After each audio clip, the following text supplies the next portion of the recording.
ആകാശവാണി. നമസ്കാരം. മികച്ച ഭാവിക്കായി വിദ്യാർത്ഥികളെ സജ്ജരാക്കാം എന്ന വിഷയത്തിൽ ആകാശവാണി തിരുവനന്തപുരം പ്രാദേശിക വാർത്താ വിഭാഗം തയ്യാറാക്കിയ സ്പോട്ട്ലൈറ്റ് പരിപാടിയിലേക്ക് സ്വാഗതം. അറിവ് എത്രത്തോളമുണ്ടെന്ന് പരീക്ഷിക്കുക എന്നതാണ് പരീക്ഷ കൊണ്ടുദ്ദേശിക്കുന്നത്. എന്നാൽ പല വിദ്യാർത്ഥികൾക്കും അത് മനഃശക്തിയുടെയും മനസാന്നിധ്യത്തിന്റെയും പരീക്ഷണം കൂടിയാണ്. പരീക്ഷാ സമയം അടുക്കും തോറും ഭയം, സമ്മർദ്ദം, ഉത്കണ്ഠ, സ്വന്തം കഴിവിലുള്ള വിശ്വാസക്കുറവ്, ഇങ്ങനെ നിരവധി പ്രശ്നങ്ങളാണ് നമ്മുടെ കുട്ടികൾ അനുഭവിക്കുന്നത്. ഉറക്കമില്ലാത്ത രാത്രികൾ, മികച്ച പ്രകടനം കാഴ്ചവെക്കാനുള്ള സമ്മർദ്ദം, മാതാപിതാക്കളിൽ നിന്നും അധ്യാപകരിൽ നിന്നുമുള്ള അമിത പ്രതീക്ഷകൾ, സമപ്രായക്കാരുമായുള്ള താരതമ്യങ്ങൾ എന്നിവ കുട്ടികളിൽ വലിയ മാനസിക ഭാരം സൃഷ്ടിക്കുന്നു. സന്തോഷത്തോടെ അനുഭവിച്ചറിയേണ്ട പഠനകാലം ഭയാശങ്കകളുടെ ഉറവിടമായി തീരുന്നു. ഈ സമ്മർദ്ദം എല്ലായ്പ്പോഴും പുറമേക്ക് വ്യക്തമാകണമെന്നില്ല. പുഞ്ചിരിക്കുന്ന മുഖവുമായി നമ്മുടെ മുന്നിലെത്തുന്ന ഒരു കുട്ടി നിശബ്ദമായി ചിലപ്പോൾ സമ്മർദ്ദം അനുഭവിക്കുകയായിരിക്കാം. പരീക്ഷാ സമ്മർദ്ദം മാനസികാരോഗ്യത്തെയും ആത്മവിശ്വാസത്തെയും ശാരീരിക ക്ഷേമത്തെപ്പോലും സാരമായി ബാധിക്കുന്നു. ഇത്തരം സാഹചര്യത്തിൽ കുട്ടികളെ ചേർത്തു പിടിക്കാനും അവർക്ക് ആത്മവിശ്വാസം പകരാനും പ്രധാനമന്ത്രി നരേന്ദ്രമോദി നേതൃത്വം നൽകുന്ന പരീക്ഷാ പേ ചർച്ച പോലുള്ള സംരംഭങ്ങൾ ഒരു പ്രധാന പങ്ക് വഹിക്കുന്നു. പരിപാടിയുടെ ഭാഗമായി വിദ്യാർത്ഥികൾ, മാതാപിതാക്കൾ, അധ്യാപകർ എന്നിവർ പരീക്ഷകൾ, സമ്മർദ്ദ നിയന്ത്രണം, മാർക്കിന് അപ്പുറമുള്ള ജീവിതം എന്നിവയെക്കുറിച്ച് തുറന്ന ചർച്ചകളിൽ ഏർപ്പെടുന്നു.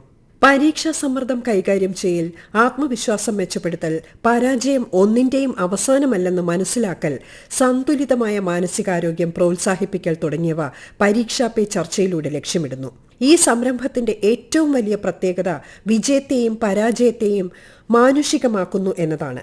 ജീവിതത്തിൽ വിജയിച്ച ആളുകൾ പോലും ഒരിക്കലെങ്കിലും പരാജയം, ഭയം, ആശയക്കുഴപ്പം എന്നിവ നേരിട്ടവരാണെന്ന് വിദ്യാർത്ഥികളെ ബോധ്യപ്പെടുത്തുന്നു. വിദ്യാർത്ഥികളെ വൈകാരികമായി പിന്തുണയ്ക്കാൻ മാതാപിതാക്കളെയും അധ്യാപകരെയും ഓർമ്മിപ്പിക്കുന്നു. ജീവിത പരാജയങ്ങളിൽ നിന്നും പാഠങ്ങൾ ഉൾക്കൊള്ളണമെന്ന് കഴിഞ്ഞ പരീക്ഷാ പേ ചർച്ചയിൽ പ്രധാനമന്ത്രി വിദ്യാർത്ഥികളോട് ആഹ്വാനം ചെയ്തത് ഈ അവസരത്തിൽ ഓർമ്മിക്കാം. ये हमारे समाज जीवन में दुर्भाग्य से ऐसा घुस गया है कि अगर हमने स्कूल में इतना नंबर नहीं लाया, 10th में इतना नहीं आया, 12th में इतना नहीं आया, तो जैसे जिंदगी तबाह हो जाएगी और इसलिए पूरे घर में तनाव हो जाए। तो रात माँ बाप को तो समझा नहीं सकते, अब तो एग्जाम के 2 महीने बचे होंगे, अब उनको कहो माँ अभी भाषण मत दो, ऐसा तो नहीं कर सकते। आपने अपने आप को तैयार करना। इसका मतलब आप पर प्रेशर है। सब लोग कहते हैं ये करो वो करो ये करो वो, ऐसा होता है। अगर आप इस प्रेशर को मन में न लेते हुए अपना ध्यान, आज मैंने इतना पढ़ना तय किया था, ये अगर कर लेते हैं तो आप आराम से उस प्रेशर में से भी अपने आप को दिखा सकते। പരീക്ഷാ പേ ചർച്ചയുടെ 9ാം പതിപ്പിൽ ഇതുവരെ 4.5 കോടിയിലധികം രജിസ്ട്രേഷനുകളാണ് ഉണ്ടായത്. ഈ സംരംഭത്തിന്റെ സ്വീകാര്യത എത്രത്തോളം വർദ്ധിച്ചു എന്നതിന്റെ വ്യക്തമായ തെളിവാണിത്. 6ാം ക്ലാസ് മുതൽ 12ാം ക്ലാസ് വരെയുള്ള വിദ്യാർത്ഥികൾക്ക് പരീക്ഷാ പേ ചർച്ചയിൽ പങ്കെടുക്കാനുള്ള നടപടിക്രമങ്ങൾ കഴിഞ്ഞ ഡിസംബർ 1 മുതൽ തന്നെ ആരംഭിച്ചിരുന്നു. പരീക്ഷാ സമ്മർദ്ദം ഒരു പ്രധാന ആശങ്കയാണെങ്കിലും ആധുനിക ലോകത്ത് വിദ്യാർത്ഥികൾ നേരിടുന്ന നിരവധി വെല്ലുവിളികളിൽ ഒന്ന് മാത്രമാണിത്. ദ്രുതഗതിയിലുള്ള സാമൂഹിക, സാങ്കേതിക, സാംസ്കാരിക മാറ്റങ്ങൾ, മുൻ തലമുറകൾ അഭിമുഖീകരിക്കാത്ത പുതിയ സമ്മർദ്ദങ്ങളാണ് നമ്മുടെ കുട്ടികൾക്കായി ബാക്കിവെച്ചത്. തീവ്രമായ മത്സര അന്തരീക്ഷത്തിൽ വളരുന്ന ഇന്നത്തെ വിദ്യാർത്ഥികൾ ചെറുപ്പം മുതൽ തന്നെ മാർക്ക്, റാങ്കുകൾ, നേട്ടങ്ങൾ എന്നിവയുടെ അടിസ്ഥാനത്തിൽ താരതമ്യം ചെയ്യപ്പെടുന്നു. ഇത് പലപ്പോഴും കുട്ടികളുടെ ആത്മാഭിമാനത്തെ തകർക്കുകയും പരാജയഭീതി സൃഷ്ടിക്കുകയും ചെയ്യുന്നു. വിദ്യാർത്ഥികൾ നേരിടുന്ന മറ്റൊരു പ്രധാന വെല്ലുവിളിയാണ് മൊബൈൽ ഫോൺ ആസക്തി. പഠനത്തിനും ആശയവിനിമയത്തിനും സ്മാർട്ട് ഫോണുകൾ ഉപയോഗപ്രദമാണെങ്കിലും അവ പലതരം അപകടങ്ങളിലേക്കും ചതിക്കുഴികളിലേക്കും കുട്ടികളെ തള്ളിവിടുന്നു. ഇതുകൂടാതെ സോഷ്യൽ മീഡിയ കുട്ടികളുടെ മനസ്സിൽ യാഥാർത്ഥ്യബോധമില്ലാത്ത താരതമ്യങ്ങൾ സൃഷ്ടിക്കുന്നു. വില കൂടിയ വസ്ത്രങ്ങളോ വാഹനങ്ങളോ വസ്തുക്കളോ സ്വന്തമായില്ലെങ്കിൽ തങ്ങൾ ഒന്നിനും കൊള്ളാത്തവരോ പരാജയമോ ആണെന്ന തോന്നൽ കുട്ടികളിൽ ഉണ്ടാകാനിടയുണ്ട്. ഇത്തരത്തിൽ ഒരു ഉപകരണമെന്നതിനു പകരം മൊബൈൽ ഫോൺ പലപ്പോഴും വിദ്യാർത്ഥികളുടെ ജീവിതത്തിൽ ഒരു നിയന്ത്രണ ശക്തിയായി മാറുന്നു. സമൂഹമാധ്യമങ്ങൾ പോലെ തന്നെ ഓൺലൈൻ ഗെയിമിനും വിദ്യാർത്ഥികൾക്കിടയിൽ വലിയ സ്വാധീനമാണുള്ളത്. മിതമായ രീതിയിൽ ഉപയോഗിക്കുമ്പോൾ ഗെയിമിംഗ് വിനോദ ഉപാധിയായും സൃഷ്ടിപരമായ കഴിവുകൾ വളർത്താനുള്ള അവസരമായും കരുതാമെങ്കിലും അമിതമായ ഉപയോഗം ഗുരുതരമായ മാനസിക സാമൂഹിക പ്രശ്നങ്ങളിലേക്ക് നയിക്കുന്നു. ഇവ പഠനത്തിൽ അശ്രദ്ധ, കുടുംബത്തിൽ നിന്നും സുഹൃത്തുക്കളിൽ നിന്നും ഒറ്റപ്പെടൽ, അക്രമവാസന, അച്ചടക്കമില്ലായ്മ, ഉറക്കക്കുറവ് എന്നിവയ്ക്ക് കാരണമാകുന്നു. മൊബൈൽ ഉപയോഗം വിദ്യാർത്ഥികളുടെ ഏകാഗ്രതയെ സാരമായി ബാധിച്ചതായി നിരവധി അധ്യാപകരാണ് സാക്ഷ്യപ്പെടുത്തുന്നത്. റീൽസ് കണ്ട് സമയം പാഴാക്കണോ അതോ സാങ്കേതിക വിദ്യയെ ഗുണപരമായി സമീപിക്കണോ എന്നത് വിദ്യാർത്ഥികൾ സ്വയം തീരുമാനിക്കണമെന്ന് പ്രധാനമന്ത്രി നരേന്ദ്രമോദി ഇക്കഴിഞ്ഞ പരീക്ഷാ പേ ചർച്ചയിലാണ് പരാമർശിച്ചത്.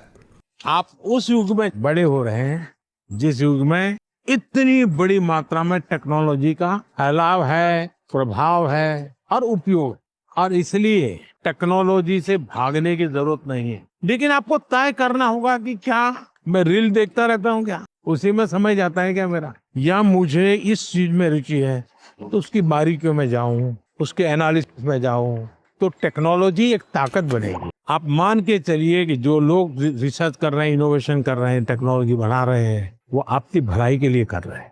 और हमारी कोशिश यही होनी चाहिए कि हम टेक्नोलॉजी को जाने, समझे, उसका ऑप्टिमम यूटिलाइजेशन करें.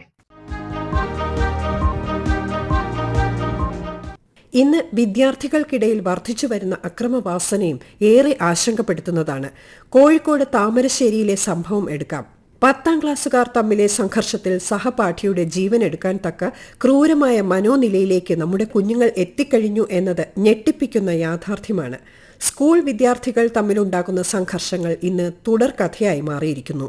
ടെലിവിഷനിലൂടെയും സമൂഹ മാധ്യമങ്ങളിലൂടെയും അക്രമാസക്തമായ ഉള്ളടക്കങ്ങൾ കാണൽ, സമപ്രായക്കാരുടെ സമ്മർദ്ദം, നിയന്ത്രിക്കാനാവാത്ത കോപം, വൈകാരികമായ പിന്തുണ നൽകാൻ മാതാപിതാക്കൾക്കോ അധ്യാപകർക്കോ കഴിയാത്തത് കുട്ടികളിലെ ആക്രമണോത്സുകത വർദ്ധിപ്പിക്കുന്നു. ആരോഗ്യകരമായ രീതിയിൽ പ്രശ്നങ്ങൾ പരിഹരിക്കാനോ ക്ഷമിക്കാനോ പൊറുക്കാനോ കഴിയാത്ത രീതിയിലേക്ക് കുട്ടികൾ മാറിയിരിക്കുന്നു. ആക്രമണം അല്ലെങ്കിൽ സ്വയം ഉപദ്രവിക്കൽ എന്നിവയാണ് പ്രശ്നപരിഹാരമായി കുട്ടികൾ തിരഞ്ഞെടുക്കുന്നത്. അക്കാദമിക് പഠനത്തോടൊപ്പം മാനസികാരോഗ്യം സംബന്ധിച്ച വിദ്യാഭ്യാസത്തിന്റെ അടിയന്തര ആവശ്യകതയാണ് ഇതിലൂടെ പ്രതിഫലിക്കുന്നത്. കുട്ടികളിലും കൗമാരപ്രായക്കാരിലും മാനസികവും പെരുമാറ്റ സംബന്ധവുമായ പ്രശ്നങ്ങൾ സമീപകാലത്ത് വർദ്ധിച്ചു വരുന്നു. ഡിജിറ്റൽ ഗാഡ്ജറ്റുകൾ എങ്ങനെ കുട്ടികളിൽ അക്രമവാസന വളർത്തുന്നു, ഒരു കുട്ടിക്ക് എത്ര സമയം സ്ക്രീൻ ടൈം നൽകാം എന്നിവയെക്കുറിച്ച് തിരുവനന്തപുരം മെഡിക്കൽ കോളേജിലെ സൈക്കോളജി പ്രൊഫസറും Sree Chitra Tirunal institute of medical sciences and ടെക്നോളജിയിലെ ഓണററി കൺസൾട്ടന്റ് സൈക്കാട്രിസ്റ്റുമായ ഡോക്ടർ അരുൺ ബി നായർ സംസാരിക്കുന്നു. 2025 നാഷണൽ എക്കണോമിക് സർവേ തന്നെ മൊബൈൽ ഡിജിറ്റൽ അടിമത്തം എങ്ങനെയാണ് കുട്ടികളുടെയും കൗമാരപ്രായക്കാരുടെയും തലച്ചോറിനെ ദോഷകരമായി ബാധിക്കുന്നത് എന്ന് വിശദമായി പ്രതിപാദിച്ചിട്ടുണ്ട്.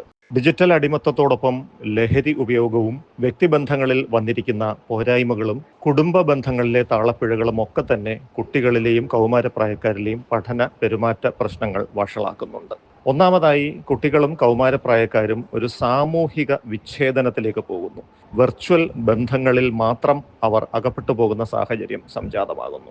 രാത്രി വളരെ വൈകിയുള്ള ഡിജിറ്റൽ ഉപയോഗം അവരുടെ ഉറക്കത്തിന്റെ താളം തെറ്റിക്കുന്നു.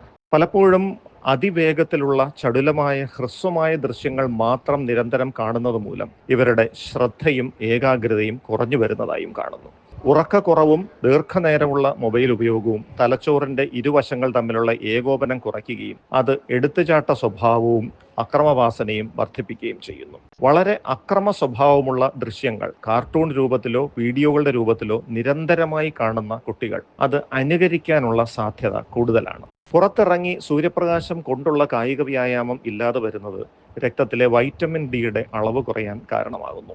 ഇത് അവരുടെ രോഗപ്രതിരോധ ശേഷി കുറയ്ക്കുകയും തലച്ചോറിന്റെ വിജ്ഞാന വിശകലന ശേഷി കുറച്ചുകൊണ്ടുവരികയും ചെയ്യുന്നു. 2 വയസ്സുവരെ പ്രായമുള്ള കുട്ടികൾ ഒരു തരത്തിലുള്ള ദൃശ്യമാധ്യമങ്ങളും കാണുന്നത് ആരോഗ്യകരമല്ല. 2 തൊട്ട് 3 വരെ പ്രായമുള്ള കുട്ടികൾക്ക് ഒരു ദിവസം അരമണിക്കൂറാണ് പരമാവധി ദൃശ്യമാധ്യമ സമയം. 3 മുതൽ 5 വയസ്സ് വരെ പ്രായമുള്ള കുട്ടികൾക്ക് ഒരു ദിവസം 1 മണിക്കൂറാണ് ആരോഗ്യകരമായ ദൃശ്യമാധ്യമ സമയം. 6 മുതൽ 18 വരെ വയസ്സ് പ്രായമുള്ള കുട്ടികൾക്ക് ഒരു ദിവസം എല്ലാ ആവശ്യങ്ങൾക്കും വേണ്ടിയുള്ള ദൃശ്യമാധ്യമ സമയം 2 മണിക്കൂറിൽ കവിയാൻ പാടില്ല.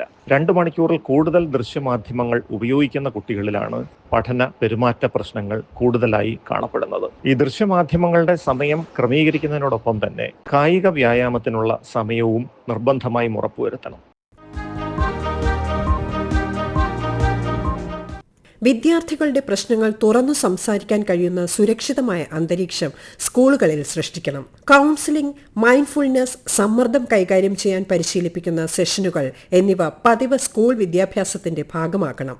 ആശയവിനിമയം, പ്രശ്നപരിഹാരം, ടീം വർക്ക്, സർഗാത്മകത തുടങ്ങിയവ അക്കാദമിക് അറിവ് പോലെ തന്നെ പ്രധാനമാണ്. വിദ്യാർത്ഥികളുടെ കഴിവുകളും താൽപ്പര്യങ്ങളും അധ്യാപകരും രക്ഷിതാക്കളും പ്രോത്സാഹിപ്പിക്കണം. അതോടൊപ്പം തന്നെ സാങ്കേതികവിദ്യ എങ്ങനെ വിവേകപൂർവ്വം ഉപയോഗിക്കാമെന്ന് വിദ്യാർത്ഥികളെ പഠിപ്പിക്കണം. ഡിജിറ്റൽ അച്ചടക്കം, സ്ക്രീൻ ടൈം ബാലൻസ്, ഓൺലൈൻ സുരക്ഷാ അവബോധം എന്നിവ അത്യാവശ്യമാണ്. സ്പോർട്സ്, കല, സംഗീതം, പാചകം, വായന, സാമൂഹ്യ സേവനം എന്നിവ സമ്മർദ്ദം കുറയ്ക്കുന്നതിനും മികച്ച വ്യക്തിത്വ വികാസത്തിനും സഹായിക്കുന്നു. സ്കൂളുകളിൽ NCC, NSS, പരിസ്ഥിതി ക്ലബ്ബുകൾ, റേഡിയോ ക്ലബ്ബുകൾ തുടങ്ങിയവയുടെ പ്രവർത്തനങ്ങൾ ഉത്തമ ഉദാഹരണങ്ങളാണ്. കുട്ടികളുടെ മാനസിക സുസ്ഥിതിക്കും പഠന പുരോഗതിക്കുമായി സംസ്ഥാനത്ത് ആരംഭിച്ച സ്നേഹം പദ്ധതിയും കായിക വിനോദങ്ങളിലെ പങ്കാളിത്തം ഉറപ്പാക്കുന്ന നാരങ്ങ മിഠായി ക്യാമ്പയിനും അവരെ കുറെ കൂടി ചേർത്ത് പിടിക്കാൻ ലക്ഷ്യമിട്ടുള്ളവയാണ്. ഇക്കാര്യത്തിൽ അധ്യാപകർക്കും രക്ഷിതാക്കൾക്കും ഏറെ സംഭാവന ചെയ്യാനുണ്ടെന്ന് വിശദീകരിക്കുകയാണ് കൊല്ലം ഇടമുളയ്ക്കൽ ഗവൺമെന്റ് ജവഹർ HSലെ പ്രഥമ അധ്യാപകൻ ബിനുരാജ് KL. ഒരു കുട്ടിയുടെ ആക്രമണോത്സുക സ്വഭാവത്തിൻ്റെ കാരണം അധ്യാപകരും രക്ഷകർത്താക്കളും കൃത്യമായും അന്വേഷിക്കേണ്ടതുണ്ട്. ചെറിയ തെറ്റ് ചെയ്യുന്ന കുട്ടികളെപ്പോലും അക്രമി, വികൃതി, തെമ്മാടി എന്നൊക്കെ വിളിച്ച് അധിക്ഷേപിക്കുന്നത് പതിവാണ്. ഇത് മാറ്റിയെടുക്കാൻ പറ്റാത്ത വിധം അവരിൽ ഉറച്ചു പോവുക തന്നെ ചെയ്യും. അധ്യാപകർ അധ്യാപനത്തിലേക്ക് മാത്രം ചുരുങ്ങാതെ കൗമാരപ്രായക്കാർ ഉൾപ്പെടെയുള്ള കുട്ടികളെ മനസ്സിലാക്കി ചേർത്തു പിടിച്ചാൽ കുറച്ചൊക്കെ മാറ്റം വരുത്താൻ സാധിക്കും. കുട്ടികളെ കേൾക്കാൻ അധ്യാപകരും മാതാപിതാക്കളും കൃത്യമായും ശ്രമിക്കണം എന്നർത്ഥം. കൗമാരപ്രായക്കാരിലെ അക്രമവാസനയ്ക്ക് മൊബൈൽ ഫോണും മറ്റ് ഡിജിറ്റൽ ഉപകരണങ്ങളും ലഹരി വസ്തുക്കളും വലിയ പങ്കുവഹിക്കുന്നു. ഇതവരിൽ ശാരീരികവും മാനസികവുമായ സങ്കീർണാവസ്ഥ സൃഷ്ടിക്കുന്നുണ്ട്. രക്ഷിതാക്കൾക്കും അധ്യാപകർക്കും ഒട്ടേറെ കാര്യങ്ങൾ ഇതിനായി ചെയ്യാൻ പറ്റും. വിദ്യാലയങ്ങളിൽ കുട്ടികളെ അധ്യാപകർ നിരന്തരം വീക്ഷിക്കുകയും അവരെ ചേർത്ത് നിർത്തുകയും വേണം. വിഷാദവും ഉത്കണ്ഠയും മാനസിക സമ്മർദ്ദവും ആത്മഹത്യാ പ്രവണതയും അധ്യാപകർക്ക് വേഗത്തിൽ കണ്ടെത്താനാവും. ഈ കാഴ്ചപ്പാടിൽ ഊന്നിയാണ് പൊതുവിദ്യാഭ്യാസ വകുപ്പ് ജനുവരി 19 മുതൽ സ്നേഹം എന്ന പേരിൽ തീമാറ്റിക് വാരം ആചരിക്കുന്നത്. വിദ്യാർത്ഥികളുടെ മാനസിക സുസ്ഥിതിക്കും പഠന പുരോഗതിക്കും സ്നേഹം പദ്ധതി ഊന്നൽ കൊടുക്കുന്നു. വർദ്ധിച്ചു വരുന്ന ഡിജിറ്റൽ ഉപയോഗം തന്നെയാണ് മേൽപ്പറഞ്ഞ മാനസിക പ്രശ്നങ്ങൾക്ക് കാരണമെന്ന തിരിച്ചറിവിലൂടെയാണ് ഈ പദ്ധതി ആവിഷ്കരിച്ചിരിക്കുന്നത്. കുട്ടികളുടെ വിദ്യാഭ്യാസ കാലത്ത് തന്നെ സോഫ്റ്റ് സ്കിൽ പരിശീലിപ്പിച്ചാൽ കുറേ പ്രശ്നങ്ങൾ മറികടക്കാൻ സാധിക്കും എന്ന് ഇതിൽ നിന്ന് തന്നെ മനസ്സിലാക്കാൻ സാധിക്കും. കുട്ടികളെ സംബന്ധിച്ചിടത്തോളം ലിസണിങ്ങും അണ്ടർസ്റ്റാൻഡിങ്ങും വാലിഡേറ്റിംഗ്, അതായത് കുട്ടികളെ ശ്രദ്ധിക്കുക, മനസ്സിലാക്കുക, സാധൂകരിക്കുക, പരിഗണിക്കുക, ഈ ഒരു കാഴ്ചപ്പാട്, ഒരു മനഃശാസ്ത്രപരമായ സമീപനം തന്നെയാണ് ഈ സ്നേഹം പദ്ധതിക്ക് പിന്നിലും ഉള്ളത്. തീർച്ചയായും നമ്മുടെ വിദ്യാഭ്യാസ സ്ഥാപനങ്ങളും കുടുംബാന്തരീക്ഷവും സമൂഹവും ഇങ്ങനെ സജീവമായി ശ്രദ്ധിക്കുമ്പോൾ ഒരു തലമുറ തന്നെ നന്മയിലേക്ക് പോകും എന്നതിൽ ഒരു സംശയവുമില്ല. അങ്ങനെയുള്ള ഒരു പുതുതലമുറ നമ്മുടെ മുന്നിലുണ്ടാകട്ടെ എന്ന് ആശിക്കുന്നു. നമ്മുടെ രാജ്യത്തിന്റെയും സമൂഹത്തിന്റെയും ഭാവിയുടെ അടിത്തറ തന്നെ വിദ്യാർത്ഥികളാണ്. പരീക്ഷാ സമ്മർദ്ദം ഒരു വിദ്യാർത്ഥിയുടെ മൂല്യത്തെയോ ഭാവിയെയോ നിർവചിക്കരുത്. വിദ്യാഭ്യാസം എന്നത് ആശങ്കാപൂർണമായ കാലമല്ല, വളർച്ചയ്ക്കും വികാസത്തിനുമുള്ള അവസരമാണെന്ന് പരീക്ഷാ പേ ചർച്ച പോലുള്ള സംരംഭങ്ങൾ നമ്മെ ഓർമ്മിപ്പിക്കുന്നു. പരീക്ഷാ സമ്മർദ്ദം, മൊബൈൽ ആസക്തി, ഓൺലൈൻ ഗെയിമിംഗ്, വർദ്ധിച്ചു വരുന്ന അക്രമവാസന തുടങ്ങിയ വെല്ലുവിളികളെ നേരിടുന്നതിലൂടെയും മനോബലം, നൈപുണ്യ വികസനം, ആത്മവിശ്വാസം എന്നിവ വളർത്തിയെടുക്കുന്നതിലൂടെയും പരീക്ഷകളിൽ മികച്ച സ്കോർ നേടുന്നതിനൊപ്പം ജീവിതത്തിൽ വിജയിക്കാനും വിദ്യാർത്ഥികളെ സജ്ജരാക്കാൻ കഴിയും. ആരോഗ്യവും സന്തോഷവും ആത്മവിശ്വാസവുമുള്ള വിദ്യാർത്ഥികളാണ് നാളെ ഉത്തരവാദിത്വവും വൈദഗ്ധ്യവുമുള്ള പൗരന്മാരായി മാറുന്നത്. മികച്ച ഭാവിക്കായി വിദ്യാർത്ഥികളെ സജ്ജരാക്കാം എന്ന വിഷയത്തിൽ ആകാശവാണി തിരുവനന്തപുരം പ്രാദേശിക വാർത്താ വിഭാഗം തയ്യാറാക്കിയ സ്പോട്ട്ലൈറ്റ് പരിപാടി ഇവിടെ പൂർണ്ണമാകുന്നു. ഏകോപനം ലെമി ജി നായർ. തയ്യാറാക്കിയത് കാർത്തിക വിശ്വംഭരൻ. അവതരണം ബിന്ദു.